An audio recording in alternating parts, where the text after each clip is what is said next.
There we are. Hello, everybody. Hello, welcome. All right, who do we have here? So we have Tom. I think you were the first in the chat. Nope. Let me go up. Chase, you were first in the chat. We have Helen from New York, Little Rock. Let's see, a couple more from Arkansas. Wonderful. Missouri, Texas, Seattle, Oklahoma, Iowa. Anybody outside the US? I know we usually have some folks from the UK. Cincinnati, California, Idaho, Blackfoot, Idaho. I'm also curious, even though this isn't an in-depth editing class, tell me what you use to organize your photos. Are you a Lightroom person? Are you a photo mechanics person? Are you a Photoshop person? Do you just use your phone? Give me a gauge of where you all are at. Monique is from Montreal. Excellent. I think you're the first international person here. So that's awesome. We have Lightroom, Capture One, Photoshop. Yeah, put those in. Let us know what you're using. Lightroom CC, Lightroom and Photoshop. Awesome. Those are all the proper responses. More Lightroom and Photoshop. I'm learning Capture One, so I'm getting there. I love Capture One. I'm currently the hands-on part that I'm going to show is in Lightroom and Photoshop, honestly, because out of all of the random polling I've been doing, no matter where I speak at, those are the two default ones that most of my audience attributes to. But these techniques, honestly, you can use them in any editing software, even in your Windows picture viewer or your iPhoto Mac viewer. Like, it's so simple. Yes. But it's an idea that I think so many people either don't realize or haven't thought about in a while. So I'm glad you all are here. Welcome. Absolutely. We're going to get started here in probably another minute or so. We want to make sure everybody's able to jump on here and get started with us at the same time. So we still have some more Lightroom and Photoshop users. We have some On1 and Luminar Myrna. Nice. I also own both of those, and I do enjoy both of those. I've been using Luminar more and more, and really have been enjoying that. I think I saw another On1. Bruce is another On1 user. Cliff using Affinity Photo. That's something I've been trying to learn a lot more. That's my stacking software. Anytime I go into focus stacking, I'll use Infinity to do that. I haven't used Affinity for focus stacking, but I really need to play with that. Let me scroll down here. Yeah, where are you from and what software do you use? Oh, we have somebody using the Nix software, so that's cool. Old school, wonderful. There you go. So we have South Carolina, another Missouri. Another person said Capture One and Affinity Photo. I'm Nelson is using that. I see a lot of people, or I've seen more and more people using that combination, kind of getting away from Adobe if that's your thing, using Capture One and Affinity. So that's kind of the way I've been moving toward myself. Interesting.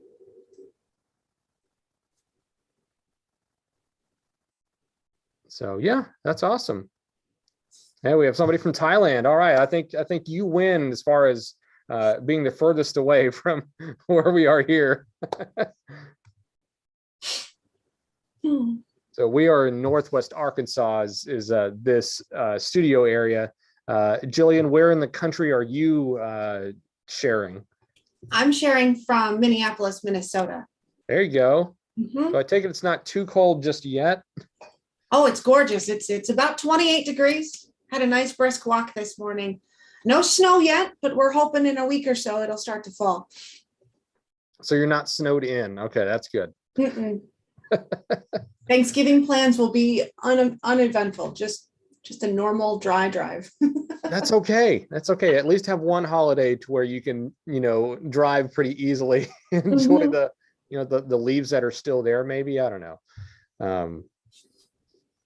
We have another Capture One and Affinity user. Pablo from Colorado. Awesome. Oh, Pablo, man, you're bringing back memories. Aperture.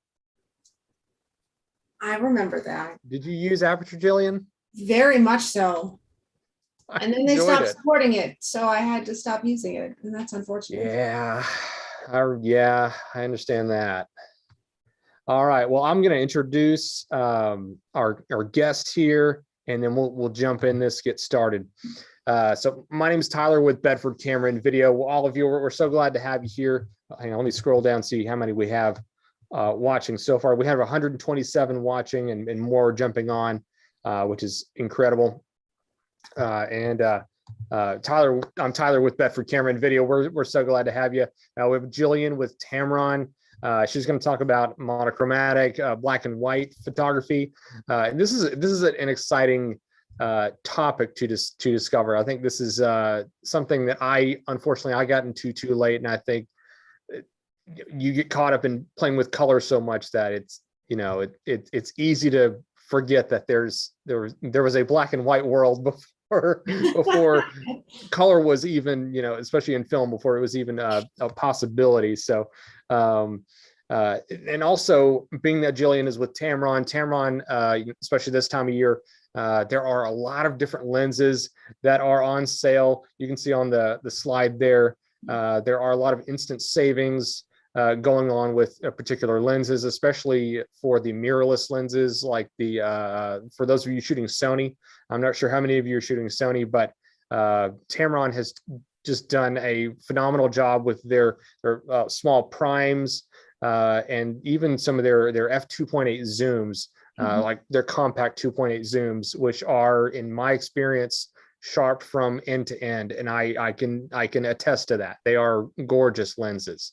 So if you're looking at any of the lenses that Jillian talks about today, chances are it's probably going to be on some sort of Black Friday instant savings. So check that out. Go to your local Bedford location. And we have stores in 3 states: Arkansas, Oklahoma, and Missouri. If you're not near one of those, go to bedfords.com, bedfords.com. And yeah, Jillian, I'm sorry, one more thing before I hand it over to you. Questions and comments. Please use the chat feature in YouTube to put your comments or in your questions down there so we can pull those together. We're going to stop a few times. Jillian's going to have a couple of stopping points so we can pull those questions and have those answered, keep everybody on the same track. This is being recorded, so you can watch this after we go live here. So if you miss something, you can always go back to watching it later. So with that being said, a lot of information. That being said, Jillian, take it away. Yeah, let's just jump right in. Thank you for having me. I love this class, honestly, because I'm not a black and white photographer. I'm a color photographer. My style specifically is bright, vibrant colors, high contrast. So coming at a look at black and white, at least in comparison to other black and white classes that I've gotten before, it's kind of a different take. So I really hope you enjoy the information I put together for you today. The other slide I wanted to pop up just for your reference is the Tamron website, tamron-usa.com. So if you're interested about how-to articles, how-to tips and tricks and videos and product information, this website is the one-stop shop for, honestly, almost anything photography. There is a ton of information about Tamron lenses, MDF charts, raw photos that you can really dive down into. If I have any students or academia in the house today, Tamron EDU is our student initiative. I personally kind of revamped that a couple of years ago. And so we offer specialized content, specialized discounts for students at the college, and then school photographers and faculty of all levels. So please reach out if you have any questions. I really love the interactive nature of the Tamron team. Personally, my font's been a little funky. I go as Bell Tamron USA on Facebook and Instagram mostly. And like I said, I'm a color photographer. So looking at the world in black and white has been a challenge. And it used to be very intimidating. But now I've kind of figured it out and simplified the idea so that I can relay this information to you and hopefully get your feedback into black and white photography as well. What's in my bag? Honestly, it depends. This is just a little bit more background information on me.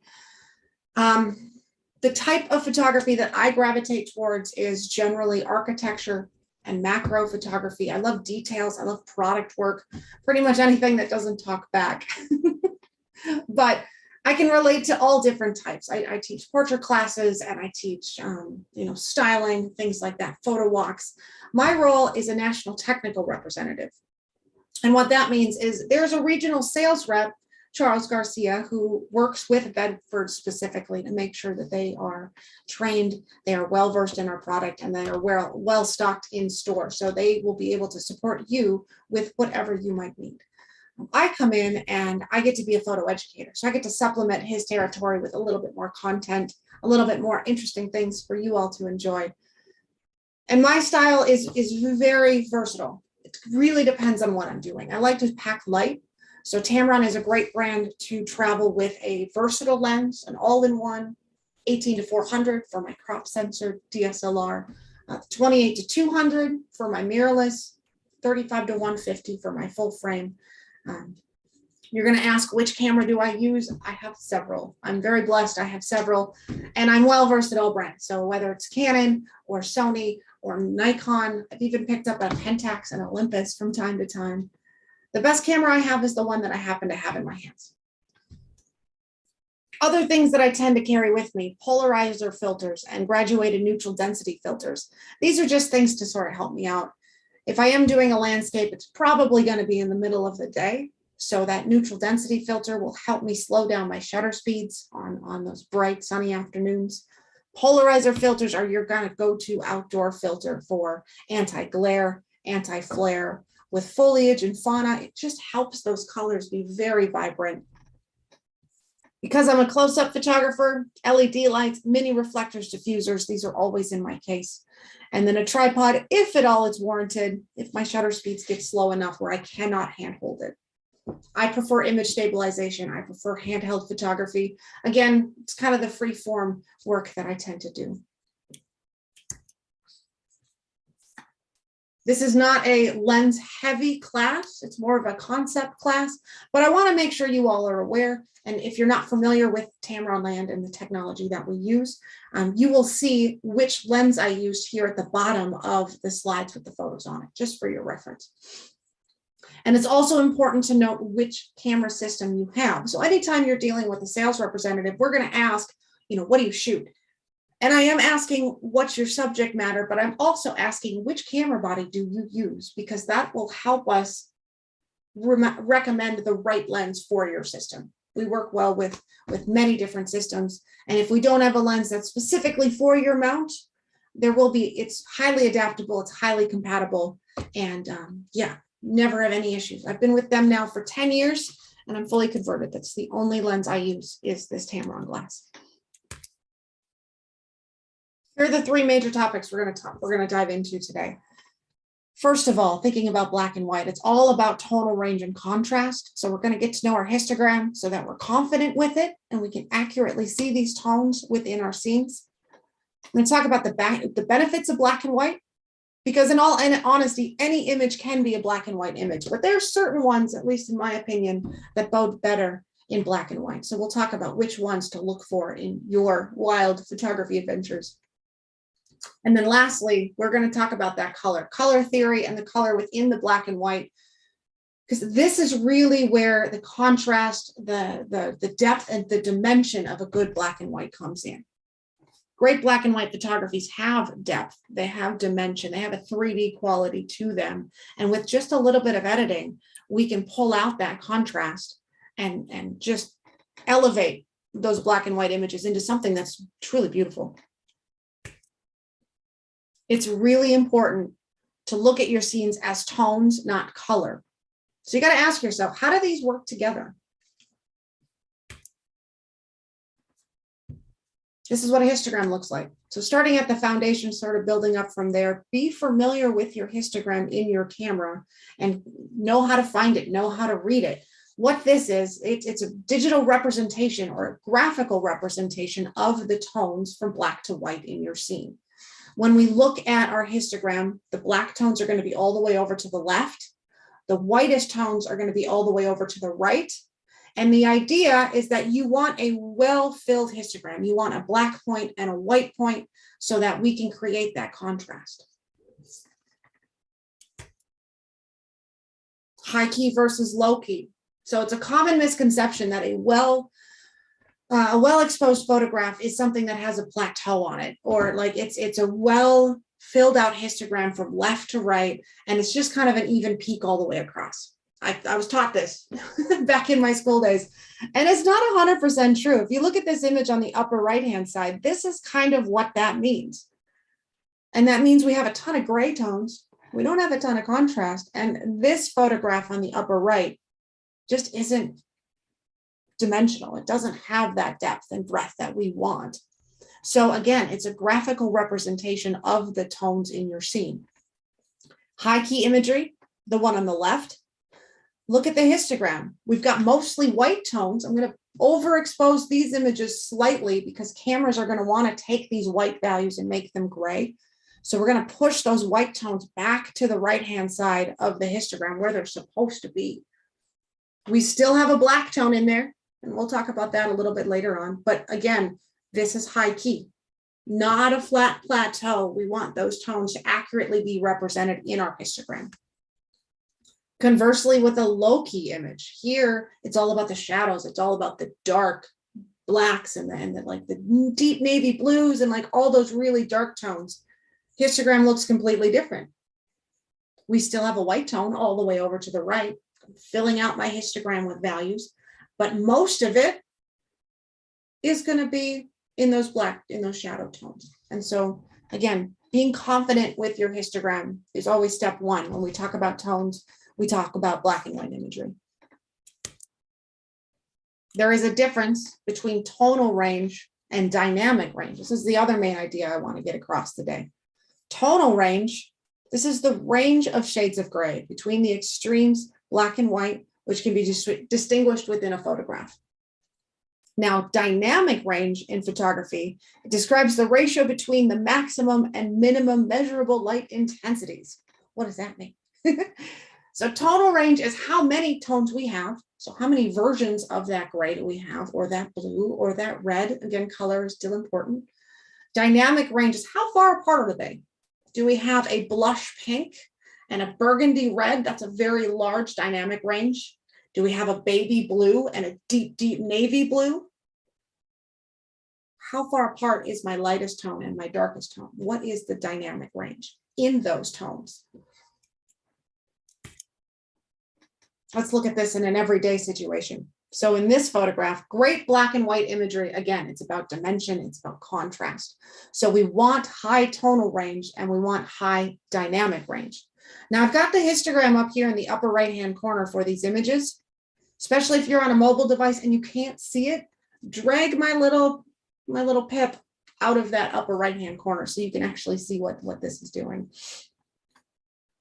We want a histogram that's well filled out. So we've got nice high peaks here, and we've got a good distance in between the two. So good tonal range and good dynamic range.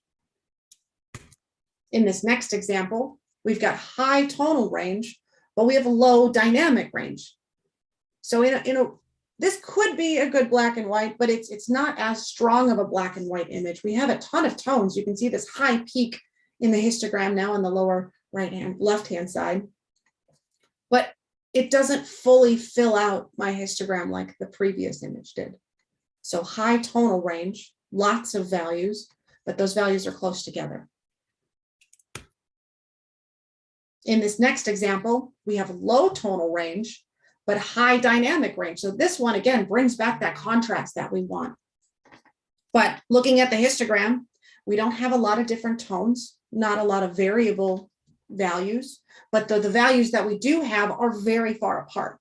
So we've got good blacks, we've got good whites, we've got good contrast in that dynamic range. Lastly, I bet you this is a dynamic color photo, but in black and white, all of those tones are close together. So we have low tonal range. We also have low dynamic range so that the tones that we have are close together and there's just not very many of them. So this either needs a little bit of tweaking or a different time of day, different light, or just, maybe it's a better color photograph. Does this make sense? Let me take a quick breath. Do we have any questions that are popping out? Anything else I need to explain further in this first section?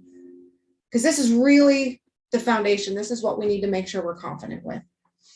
I'm not seeing any questions yet. If you have any questions, please put it in the chat now, especially about those, about the tonal range and dynamic range. I know this is pretty foundational. Believe it or not, seeing black and white is part of the, it's really hard, especially if in a world of color, being able to see these tones and read a scene properly. This is definitely something that is great to master. And when I'm going out specifically to photograph a black and white scene, I'm going to set my camera up in a monochromatic color profile. And I'm also going to use a RAW and a small JPEG format. So I'm going to use a dual format capture because I know in those RAW files, I will still retain that color image. But in that small JPEG monochromatic image, my previews are going to be black and white, and my histogram is going to be in black and white. So I can better gauge in the field what my tones are doing and how my scene is turning out. Absolutely. I'm getting a few people saying just excellent description. Cool. So helpful. Oh, Ed was saying, can you go back to your first example? Sure.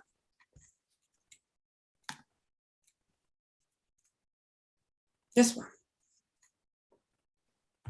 This is there you go.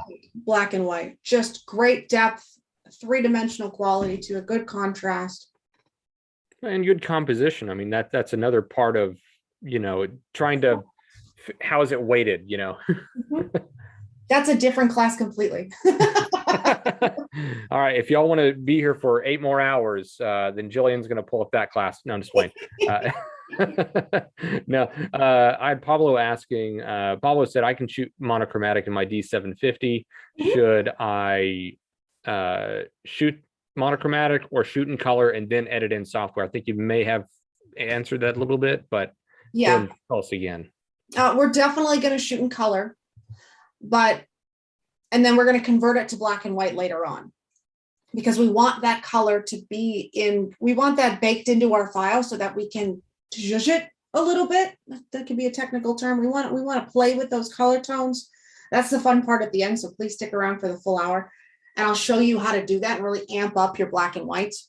But I will also use that small JPEG and that monochromatic profile, because that way my preview in my camera will show up as black and white. So if you're photographing in only JPEG mode and you only use that monochromatic color profile, you will not have the color baked into your photograph. It'll be only black and white, dark tones, mid-tones, light tones. And you can edit that a little bit, but not nearly as much as what I'm going to show you a little later on. So RAW plus JPEG, using those previews in the monochromatic or the black and white color profile. I had Karen asking, what is the monochromatic format on your camera? I'm not quite sure what that is. Karen, could you elaborate a little bit on that? Sure. Yeah, I'm talking about the color profiles. So different camera manufacturers will call them different things. But if you go into, like in Canon, it's going to be portrait or landscape, vivid, faithful, standard, monochromatic, or black and white. These are different color profiles that you can set up. And if, you know, I would say if you don't know where it is and you don't have a camera store near you, do an internet search for insert camera model. How do I find color profiles? And it'll show you how to do it. Or go to the manufacturer's website. In Nikon, it's similar. We've got warm, we've got cool, we've got landscape, portrait, faithful, monochromatic. And basically all we're doing is telling the camera how to read the color and how to read the scene. Landscape's going to be a little bit more blues and green heavy. Portrait mode's going to be a little bit less saturated, a little bit more heavy on the oranges and red tones for portraits. There's one for nighttime photography that will actually underexpose your image on purpose a little bit and really pull out the saturation. Cameras are really smart. Mm-hmm. Yeah, and she's right. They all have different names. I can't remember which one's which, but there's like color profile, there's creative style, there's, I forget what Nikon calls theirs. But there's different names for the same type of thing. And it's usually in your quick menu. You should be able to change that in your quick menu, which is great because you can just jump in, jump out. Let's see. Jagath was asking, could you please show the slide again, which had displaying different lenses? Oh, I think that was about the Jagath, was that about the deals that were going on? We could probably show that again later. Well, if you can just put the website in the chat there, that would be there we go. Yeah.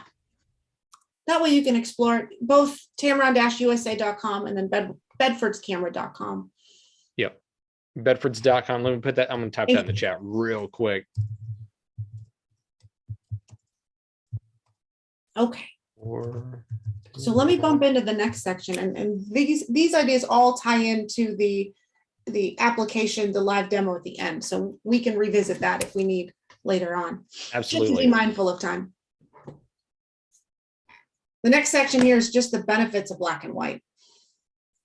Again, any image can be converted into black and white. Any image can be black and white. But personally, for me, when I go out, I shoot mostly in color. So there's only some specific scenes that I'm going to be like, oh, this is a really awesome black and white image. Let's purposefully shoot this in a way to amplify the black and white qualities of it. The first one is going to be to highlight shapes, 100%. I tout that I'm a midday photographer. I try to find great examples of photography in the middle of the day when the light is the poorest, because so many professionals out there, well, not quotes, but like so many professionals out there are going to wake up before the sun comes up to get the epic sunrise. They're going to stay up at 2 o'clock in the morning to get that lunar eclipse. I want to provide accessible options and beautiful photography at 2 o'clock in the afternoon when I'm out, having a walk during lunch or something like that. The problem is, yes, the light is not very good in the middle of the day.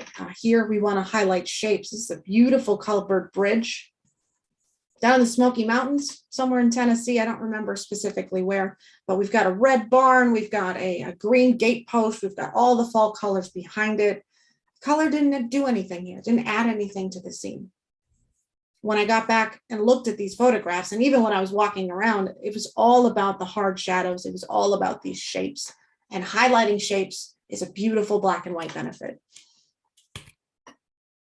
We're also going to highlight texture. This is another situation where this image, in my opinion, is all about the shadows of this boardwalk and the curved lines going from the foreground into the background.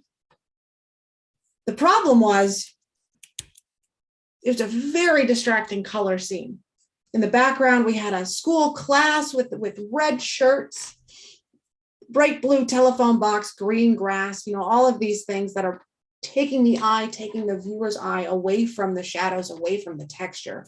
So converting this to black and white was totally the right choice. We want to highlight those lines. We want to highlight those shapes, that texture. I also use black and white photography to highlight a mood, or a nostalgia feel, thinking about sepia tone, old black and white portraits. Film noir is another great application of it. This was an early morning walk in this park right down the street from my house. It's really foggy that morning. Never seen it like that before. Thankfully, I've always got my camera on hand, taking a couple quick photos of that sun coming in behind the fog. Black and white was the right tone here. This reminds me of the 1940s Hitchcock movies. I'm expecting a gentleman in a trench coat to come walking through this scene. Works better in black and white for sure. Lastly, this is that image from my bio slide. Black and white photography is a great medium to highlight graphic or illustrative type work, making it look like an ink drawing or like a graffiti wall post or something like that. Going back to the lines, the texture, the shapes, just works. It all comes back to reading the scene. Again, this is the difficult thing to do if you're not well versed at it. Visually seeing black and white in a world of color is difficult. You got to ask yourself, is this color a light value or a dark value? How does it relate to the other elements? We are indeed looking for contrast and balance. We use this to create dimension because, again, great black and white imagery has a 3D quality to it. It has layers.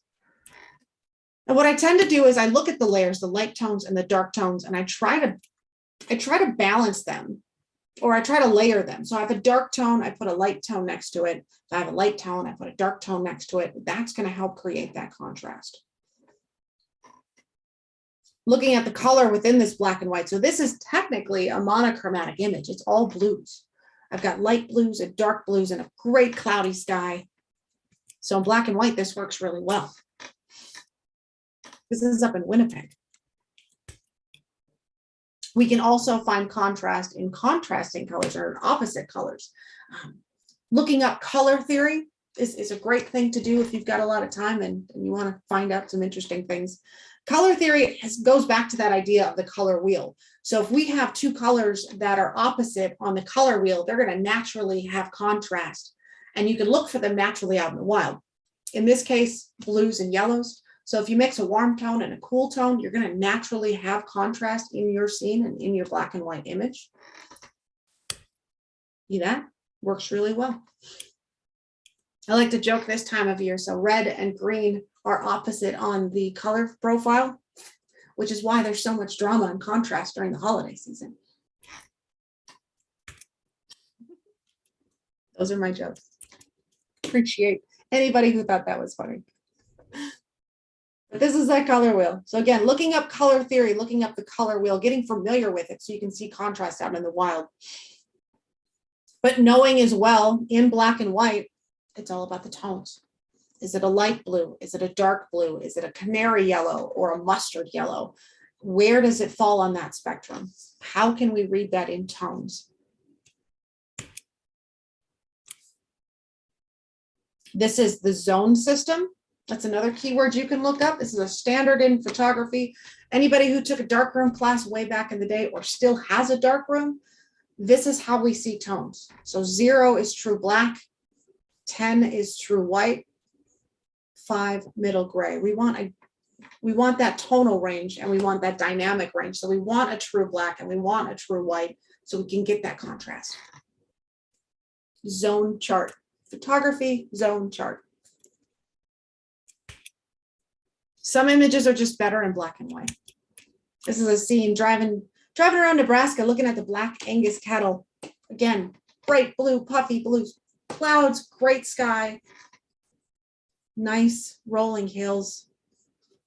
Color isn't needed here. Black and white for me just kind of helps make this a little bit more dramatic, a little bit less distracting. It's all about the texture here. Some images are not black and white. This one, beautiful in color. This is Hot Air Balloon Affair. Definitely seen in Albuquerque, New Mexico, but this is up in Hudson, Wisconsin. Beautiful color, but all of these colors are similar in tone. So when we convert it to black and white, it's really flat. Some work is both. Again, we're looking for light, we're looking for contrast. Here, a backlit flower. So we've got great light, great tone, great shadows, great highlights. You can do this either way. State Theater, downtown Minneapolis. Love the graphic quality and just the detail work in this old historic building. Not loving the orange cone. Converting this to black and white kind of helps minimize that without having to go back in and heal it out or clone it out after the fact.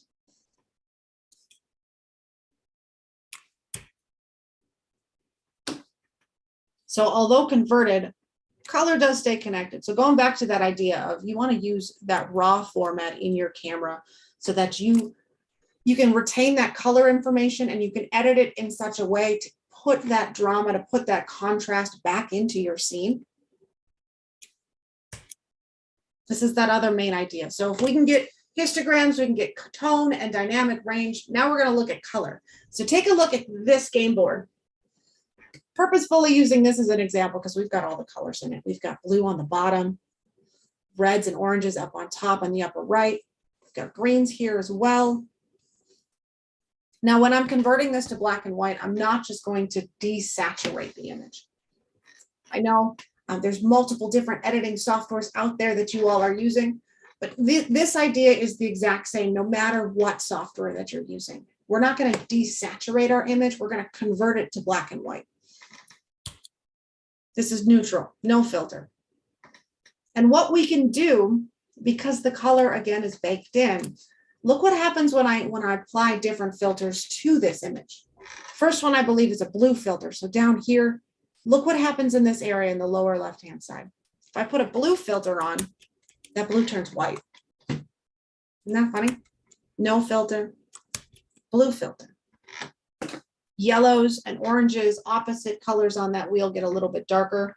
Blue tones get lighter. Next one I believe is a red filter. So look at this area up here in the upper right-hand side, and then look again at the blue area. If we go to the red filter instead, now my red tones are white and my blue tones are dark. Same image, different look. Lastly, I'll put a green filter on. So look at this area up on top. Again, this red area here at the upper top too. Changes the image. Now this was the most confusing part for me because now we have the same image done 4 different ways and I think they all look pretty good. Which one's the best way to go? In all reality, it is a combination of all of these things. So what I'm going to show you in this last section in the live demo portion of this class is I'm going to show you how to use these sliders to very easily and quickly give dimension to your black and white photographs. Again, it's about tones. So we've got a dark tone here in this main triangle. So I want to surround it with light tones. We've got light tones. So now I want to put dark tones on top of it. That creates separation and contrast and the dimension that we're looking for. We'll go back to this building. So now we've got 2 colors. We've got yellow and we've got blue. There's a couple of different ways we can do this. We have to choose. Is the yellow going to be light or dark? Is the blue going to be light or dark? So this is just converting it to black and white. All of our color sliders are neutral. Simply put, I have to either move the blue tone left to right. I move the yellow one in the opposite direction. So let's try arbitrarily. The blue's going to go bright. The yellow's going to go dark. This is already better contrast. Yes? Before, after. Much, much better. 2-second edit. Very simple. What happens, unfortunately, in this scene, I've now lost all of my cloud details, so I'm going to go the opposite direction, and that's the one I settled with. Anytime I've got a sky in my scene, my first kind of thought is to make the sky a little bit darker so I can get better cloud detail. And then the yellow conversely goes the other direction. Going back to this one, and I'll show you this one live so you can see it. It's pretty cool. This is that example of this is not a good black and white photograph.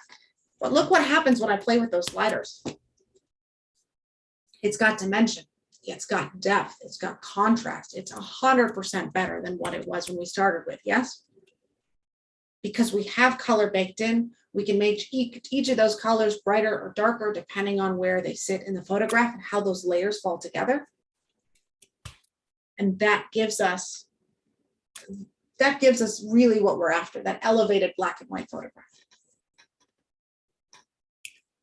I'm going to recap really quick, and then I'll touch in with all of you again, because I'm sure there's some questions that are popping up as I switch over to my other screen. But to recap, good black and white photographs, great black and white photographs, successful black and white photographs. They've got high dynamic range, high tonal range. We can confidently read our histogram and see what our light and our scene is doing. We're going to look for that color within those tones. So do we want our colors to be lighter or darker? How are they falling in comparison? How do they compare to each other? And then lastly, benefits, the black and white photographs that I tend to take are going to highlight shapes. They're going to highlight texture. They're going to highlight a graphic or an illustrative nature. Again, the overall goal is going to be depth, breadth, dimension, great contrast.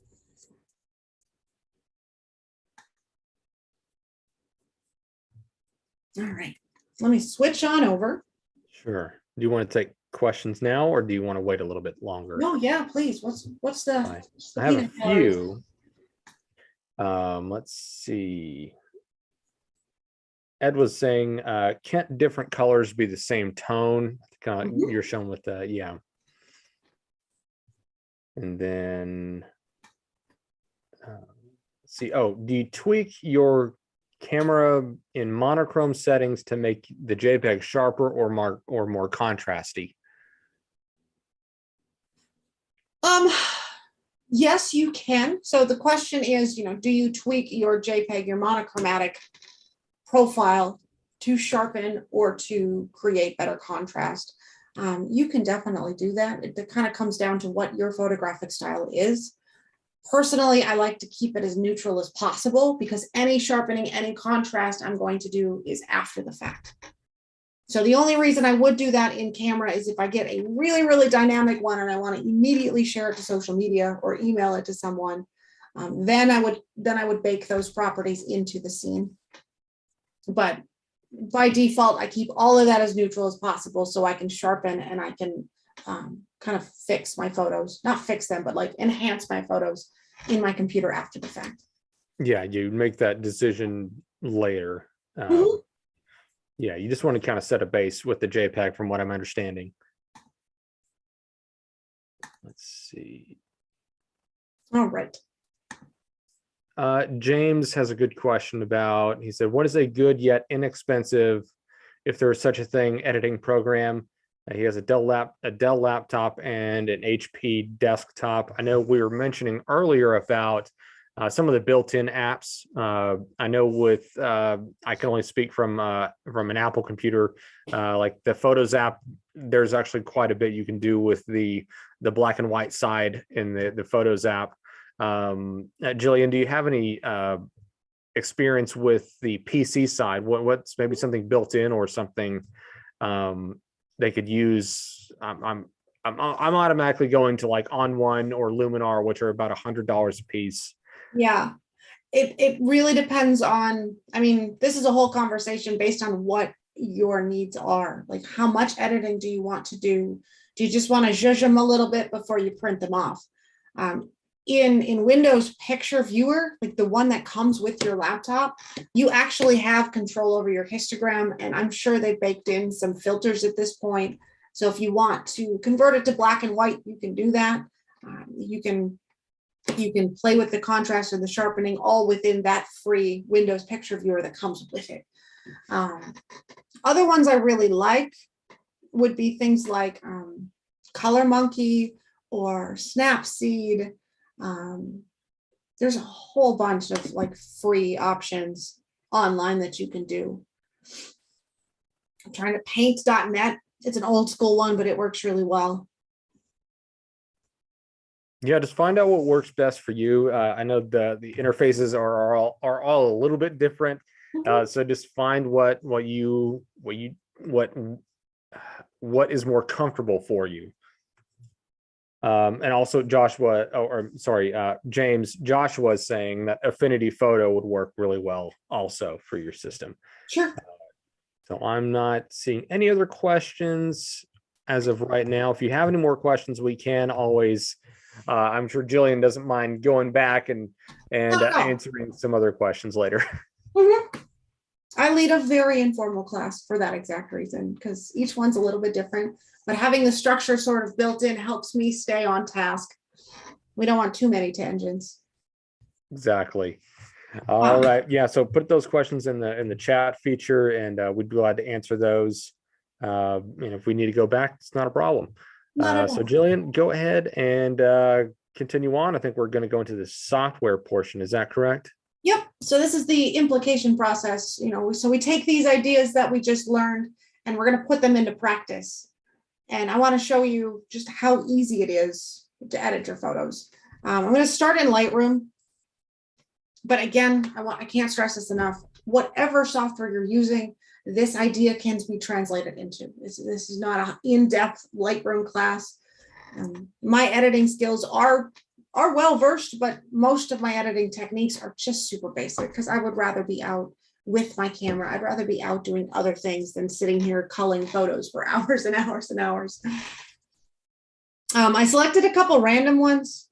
So as I'm going through, if there's any that people are like, oh, please do this one, let me know and I can do that. But we'll spend the last part of this time just going through the idea of editing with a couple of different subject matters.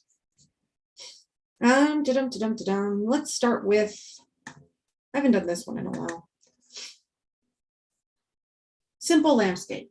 This was in Dodd County out in Michigan. Took this a couple weeks ago, not a couple weeks ago, but a month ago now. Gorgeous landscapes. You cannot take a bad photograph in this area. It's all about the texture of the rocks here. It's all about the waves crashing in. This is a good black and white candidate in my mind, because we've got all the main colors in here as well. We've got green trees, we've got blue skies and blue water, and then we've got some red tones down here in the rocks. So we can really pull out some great detail within those colors. So the first thing that I do is I convert it to black and white. So all I'm doing here is, this is my color profile. You know, color, black and white. You can actually go through and browse all of them. So if you want to do, you know, yes, I got it, sorry. Different artistic ones, different vintage ones. There's even different black and white profiles that are already built in. And really, minimally, you can do that. But there are so many options that I just like to go a basic neutral conversion so I can have control over the contrast and the dimension.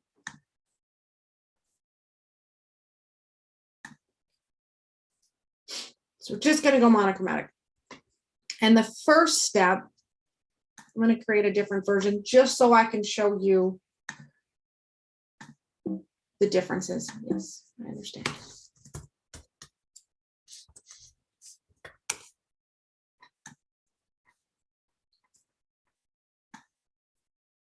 Over there.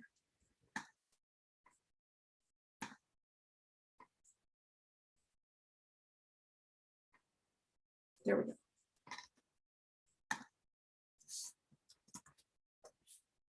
And I'm only creating a second version again so I can show you the before and after.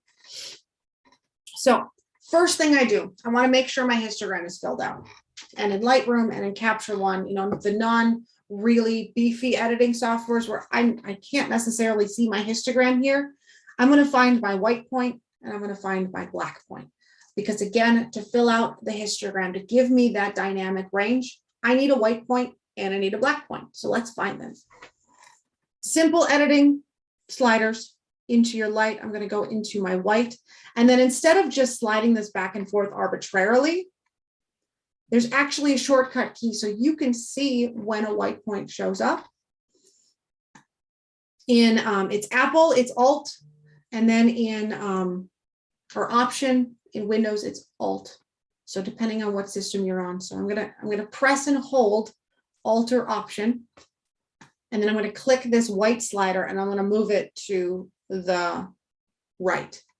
You can see that my whole picture went black right now, and that's normal. As I move this up, you'll start to see little white points hopefully start showing up. There they are. Those are the blown out highlights. Those are my white tones. So if I go all the way over and blow out those highlights, that's a little overexposed. That's too far. So we want to move this slider only to where we start to see those white values pop up. So now I've got a true white point. I'm going to do the same thing with the black tone. So I'm going to press and hold Alt or Option. And I'm going to click that slider and move it to the left. And again, if I go way too far, I've got too many black tones. This photo's like underexposed. There's not enough detail in my shadows. So again, press and hold Alt Option, and then just move this slider to where those black values start to show up. Now that gives me good dynamic range. So I've got a true black point and a true white point. And then the only other thing I do is I go into this black and white mixer, or my color mixer, which will give me the different color tones. You can move these sliders around arbitrarily. The goal here, again, is to think of it in layers. So when you have a dark tone, put a light tone next to it. When you have a light tone, put a darker tone next to it. Create that contrast and that separation in your tones. By default, if there's clouds in the sky, I just do the blue one first because I want to control the sky as again, a good foundation. I want that cloud detail. I'm going to take my blues and move this down. That's too far. That's really dark and stormy. Just want to bump that down a little bit. Get better dimension in the sky, better dimension in the waves. But now, like looking at this, I can either mess with the red tones next because that's very similar in tone to the blue. These greens are a little too dark for my liking. I want better detail there. So I'm going to do the green ones next. Green tones. I'm going to make those lighter. And that kind of helps give me that detail back in those, like kind of lightens up the shadows a little bit. Yellow, let's see what that does. Yellow creates this little area. Do I want that darker? That allows that wave to be more of a dramatic subject. Or I can make that lighter. And these are just overall adjustments. I'm not going into like my viewer that uses Nik software or Luminaire software. You can actually go in and spend a ton of time in specific areas. So I want to only affect this area. You can do that with those softwares or those plugins. I only want to affect this area, the area of the waves. You can do that in those specific softwares. I'm doing an overall adjustment, again, just for speed and for simplicity, because we want to make this process as accessible and as easy as possible. Now let's go back to those red tones. And I'm moving the slider, and actually nothing's happening. So that doesn't matter. Sometimes that'll happen, and that's fine. What about orange? There we go. There's the orange tones. Want that bright. I kind of like that dark. Gives me better texture here in kind of the shoreline. Gives me better definition with that rock. Let me go back to that yellow and sort of. I'm only making this darker because like I'm losing this line here of the ridge a little bit. Purple does a little bit, but not much. Magenta doesn't do anything at all. So this is one option. There's the original.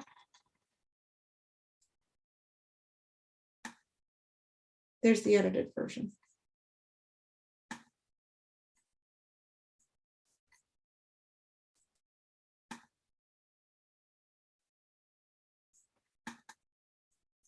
Oh, boo. It undid it all. I'm sorry. Let's do this a different way. Maybe we make that brighter.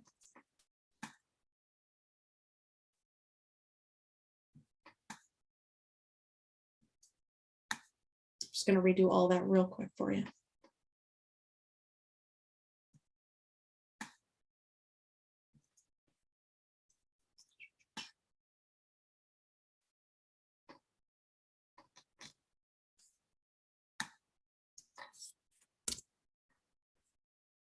Okay, so there's the edited version. There's the original. It's subtle, but you see the second one's better. The edited one is better. Dimension, contrast. That's the after. That's the before. The before is fine. It's just a little bit more flat visually.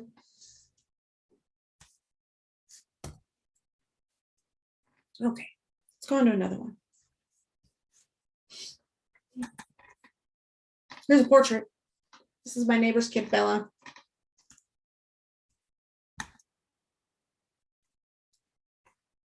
Just regular senior portraits, nothing fancy. Step one, convert it to black and white. Step two, we're going to find those. We're going to find that white tone. We're going to find that black tone. There we go.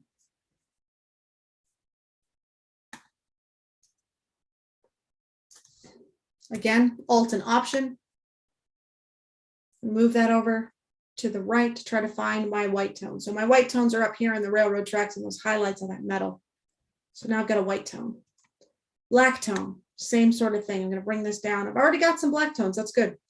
We'll let those be.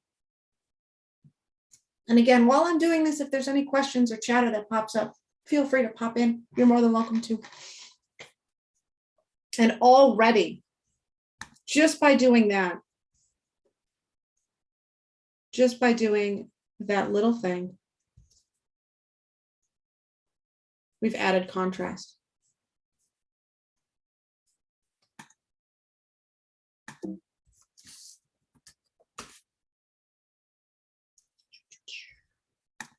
So normal, dynamic histogram, adding that contrast. And so again, I'm finding a white tone and a black tone instead of cranking on my contrast slider or cranking on my sharpness slider. I'm physically filling out my histogram by finding those tones in my image. Jillian, I did have a few questions. Please. First one, black and white for surfing photos. What do you think? That's awesome. Black and white for surfing photos. Think about the style of the picture it's going to be. So if you want something that is really, like if you've got some good waves and you want a lot of texture in those waves, you want a darker image, you're going to bring those blue tones down. And then I'm assuming that, you know, the surfer is going to be more oranges and yellows and reds, regardless of the melanin level. But if you bring those up, that's going to be a contrast. Absolutely. And even as you know, the sun's maybe not directly above, you're still going to get some really unique looks to the water, especially if the sun's able to come through the water a little bit, get some of that translucent quality of the water.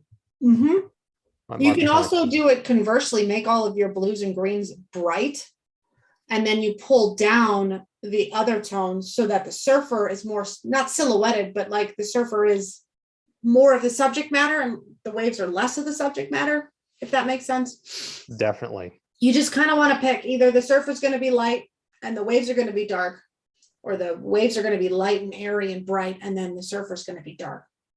That contrast. Absolutely.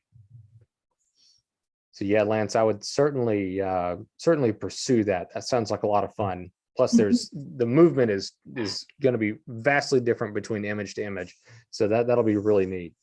See those tones. Let's see. Oh, someone's saying you mentioned a circular polarizer as part of your gear that you carry. Could you speak to the use of a polarizer and its effect on black and white images? Yeah, sure. Using a polarizing filter, we'll bump to that photo next. Let's do this one instead. Oh, stop it. Sorry, that's my Minnesotan coming out. Oh, stop it.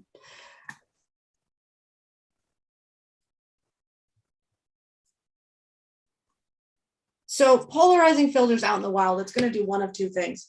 In nature, so flora and fauna, it's going to cut down on the reflections of your leaves and of your flowers. And so you're going to have more color to work with if you follow that. So like if you're photographing a bunch of leaves, I don't know why this one's not popping up, but this has got a lot of leaves to it. And I used a polarizer here so that I wouldn't have a lot of white hot spots on all the leaves. The sun was coming through from the top down. And so a lot of those leaves had bright highlights on them. And so using a polarizer in that scene would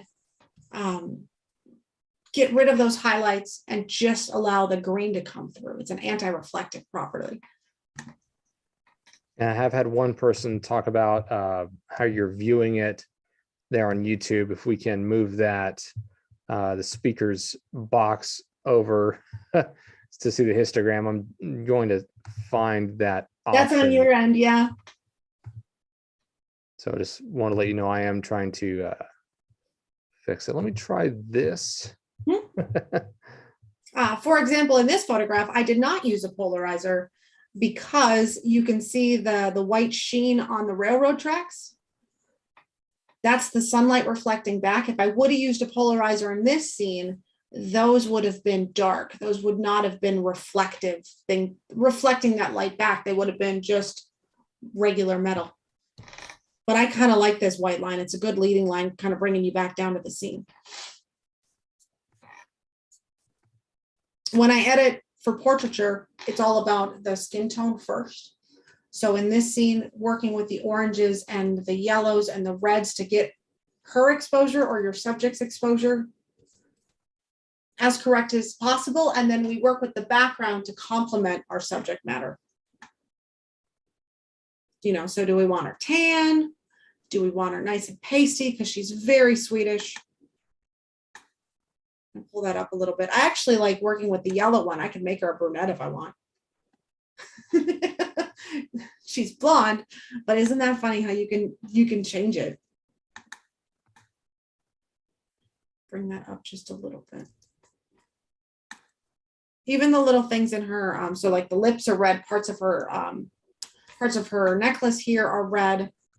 So I can go in and make that brighter or darker.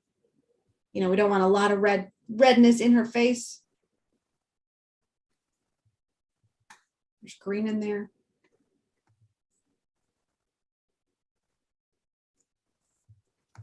So yeah, my exposure on her is pretty good now. So now we think about the background. The backgrounds have a lot of blues and grays. That's going to be this here. If I bring that down just enough, she's lighter. She's going to pop forward. I actually like bringing the aqua down too, because that pulls in detail in her necklace.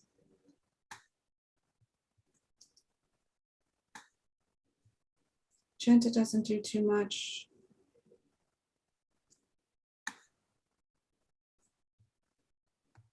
Purple doesn't do too much. Okay, let's go back to our versions.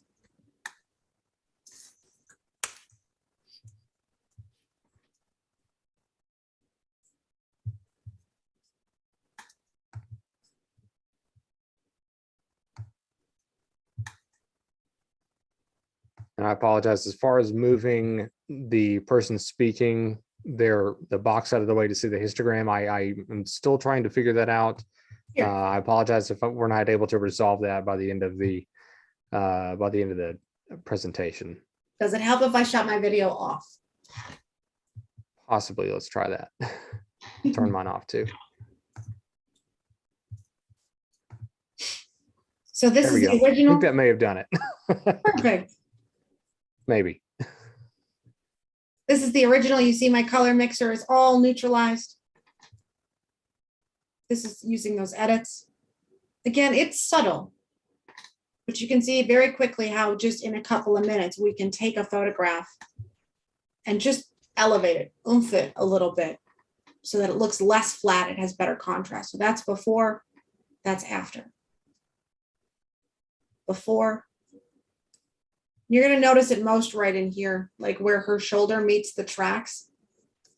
We want to create better separation there. And we did that by pulling down, making darker our background, and making her a little bit lighter.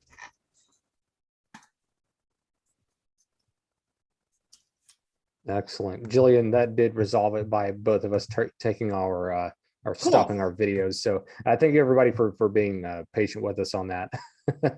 I do have a few other questions if you want to do those now, or do you want to wait? Yeah, we are we're kind of winding up on time, so let's definitely get those answered. Sure. Ellen, Eileen was saying, do you do any vignetting? Yes, I have definitely done vignetting before. Not a lot in a kitschy way, but let's say, you know, in that last portrait image, it's still pretty flat on the edges. You know, one of the advantages, if I can plug our Tamron lenses just a little bit, the DI technology, the digital integration in our lenses means that you get even illumination edge to edge. You actually do not get vignetting. It's very rare to get it in our lenses. It's well illuminated from edge to edge, corner to corner. And so, unfortunately, it doesn't create a lot of dimension in that sense. So I can go down to, this is a good contender for vignetting. I'm not going to do it a lot, like 1980s senior photo land. That's too much. But like, I'll bring it down just a little bit. especially in a scene like this where my background is darker, my background is going out of focus. Putting a little bit of a dark vignette on it will help my subject matter pop out. Conversely, this one is a very light toned image, so maybe I'll vignette it brighter on the edges and the corners to help my subject matter pop out even more. There you go. Mm-hmm. Good question. Absolutely. Let's see. I had somebody ask about the, I don't know if you still have it on yours, on your screen or on your, yeah, it was under one of the color drop downs. Someone was asking, trying to find the comment. Oh yeah, what does the color grading section of Lightroom do? Can you ask that? Oh, color grading. Yeah, that's not something I've played with. This is a new feature. This is a new feature that I haven't played much about, but what you can actually do is, so your midtones, you can change them. If you want your midtones to be more green, you want them to be more red. Your shadows, if you want them to be more blue, if you want them to be more, yellow. It just, it gives you more exact editing or more options in editing. That's not the right words, but global. Oh, so like we can do global adjustments. If I want to do, let's say, a sepia tone, let's go to black and white. And I want to make this sepia. That's kind of cool. Or we can do just the highlights.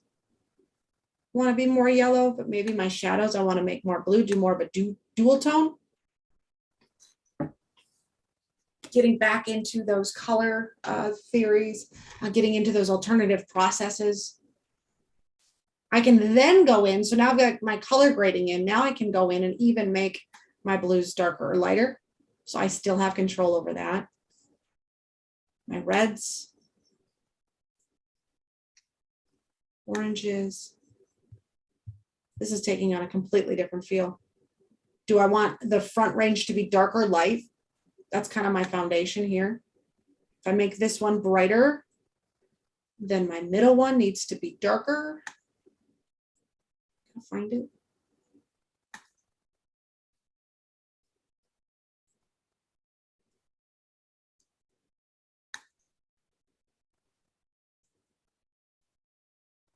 Yeah, that's kind of cool.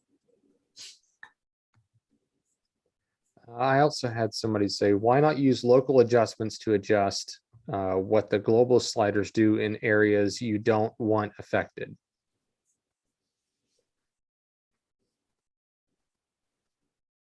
That is a portion of this class we didn't have enough time to get into today. So using a selective adjustment versus a global adjustment, in my opinion, is a very deep rabbit hole of time.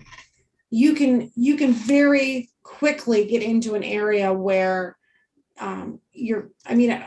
people who do selective adjustments, a couple of my colleagues do this very well. They'll spend 2-3 hours editing their photograph. And you can very easily do that with those selective adjustments. Let me go back to the original here.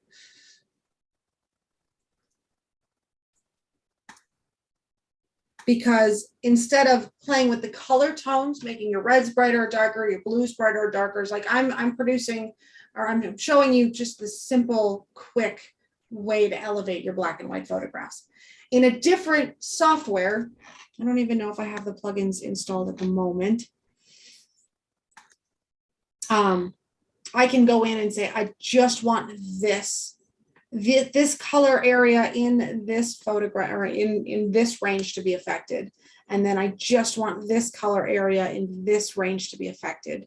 And then I want a secondary one here. Like you could literally create a visual path for your viewer to follow by giving them like a little highlighted road.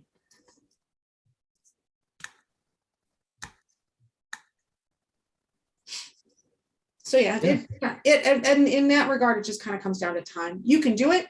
Luminaire is great at it. Capture One's great at it. Photoshop using the Nik plugin. So Silver Effects Pro, if I've got anyone who's using that, that has so much individualized and customizable control with your black and white photographs that I could spend a whole 2 hours just talking about that. For sure. Exactly. Cora was asking, could you work on the image of the yellow flower? Sure.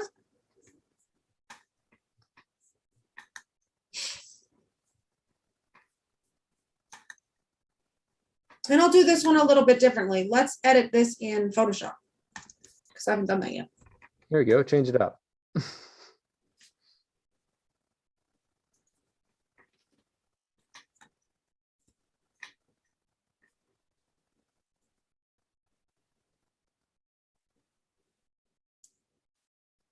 Just takes a little bit. So what I did is I right-clicked on it and hit edit in Photoshop, or you can open your image in Photoshop. Either works. Can you see it now, or do I have to reshare my screen? I can't see Photoshop yet. Okay.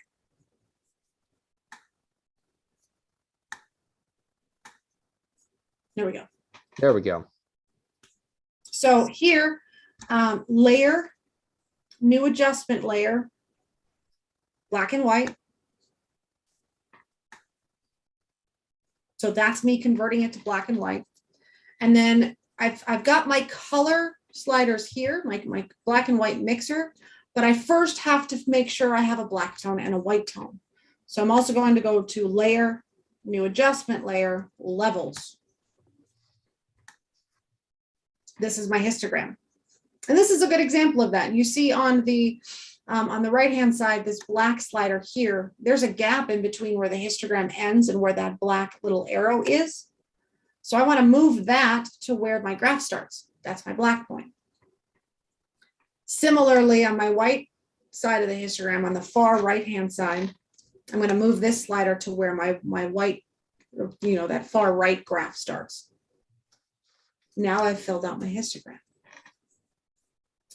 Lost a lot of detail in my greens here. The yellows are a little weird.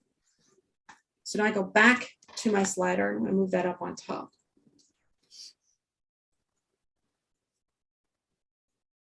Subject matter is the heart. I know that the heart is green, so we're going to do that first. Darker? No. Lighter? Yes, just a little bit lighter to get a little bit better detail. Blues. Blues are my background. You can see that changing on the left. This one to me reminds myself of like an ink drawing, like a pencil art drawing. So I kind of want this one to be a little bit more contrasty and bright and airy. Just going to bring my yellows way up, not that far. Something like that. Still get detail in it, but not as much. And you see this weird line on the left? That means there's a color that I can control to smooth that out a little bit better. Is it red? Well, maybe.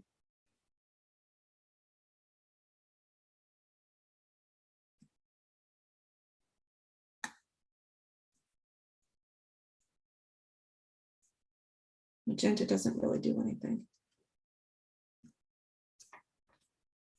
So yeah.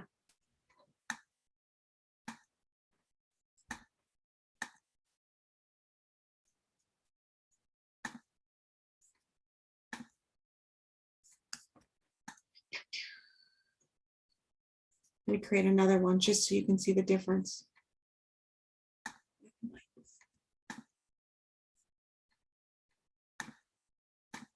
Okay, so that was before, just that classic black and white converting.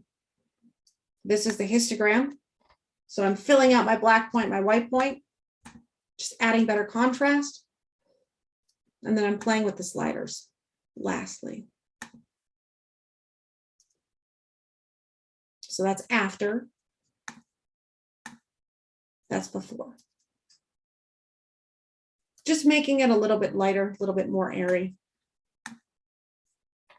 It is overexposed slightly when I took it because the back of the flower was in shadows, but I really like just this bright, airy sort of, I don't know, they kind of look like brush strokes coming in, making that little heart the main subject. Super quick and easy.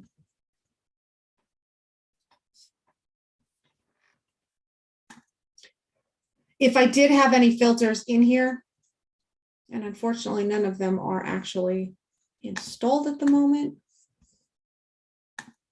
you can go in, and this is where I would have my Silver Effects Pro.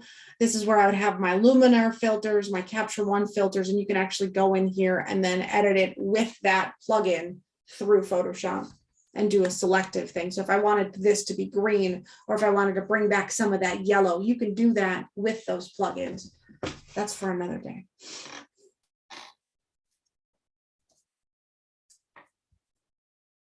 Okay. I think we're at a point where we can wrap this up. I want to be mindful of your time as well. Is there any other questions? Is there anything else that we should make sure? Yeah, does anybody else have any questions? This is the time to get them in. Jillian, we really appreciate you putting on this class. I think this has been really good information, a great place for people to start and use the software of their choice. Yeah, like I said at the beginning, it's about the mentality. It's about seeing the world as tones and recognizing what you can do with a black and white image. Instead of how to do it, it's more of a, can I see it first? Can I recognize that this is something that I want to do? And then we can figure out how to do it. So just play around with the sliders, have that knowledge of, yes, there are a million different ways to edit the same black and white photograph. To simplify it, think about the tones. How do we layer those tones to create contrast? And then what style do you want that photograph to take? Do you want it to be dark and moody? Do you want it to be light and airy? How can we elevate your photos? Absolutely. I'm not seeing any other questions, but a lot of thank yous. So a lot of appreciation for the information you've given us today. And thanks, Nelson. He's thanking Bedford Camera. If you want more of these classes, please let us know. This has been just excellent information. These classes are always something that people look forward to. If you are interested in any of those lenses that you saw in the presentation, I know she had some information on which lens was used in pretty much every image on there. If you have any questions, or if you're looking at making that part of your bag, visit any of our physical locations or online at bedfords.com. There's a lot of really cool instant savings going on for many of those Tamron lenses. So find out what's going to work for you. And yeah, no other questions. I was just double checking one more time. Of course. A lot of people, I think a lot of people are trying out monochromatic photography for the first time. So that's excellent. That's what we want to hear. So yeah, that's all I have. Everybody have a wonderful day. Jillian, I'll let you end it here if you have anything else to say. No, I think you wrapped it up very nicely. Thank you all for your time. I look forward to seeing you in another class and another adventure, maybe online, socially. Please stay engaged. Please share your work. We'll see you out there. See you, everyone.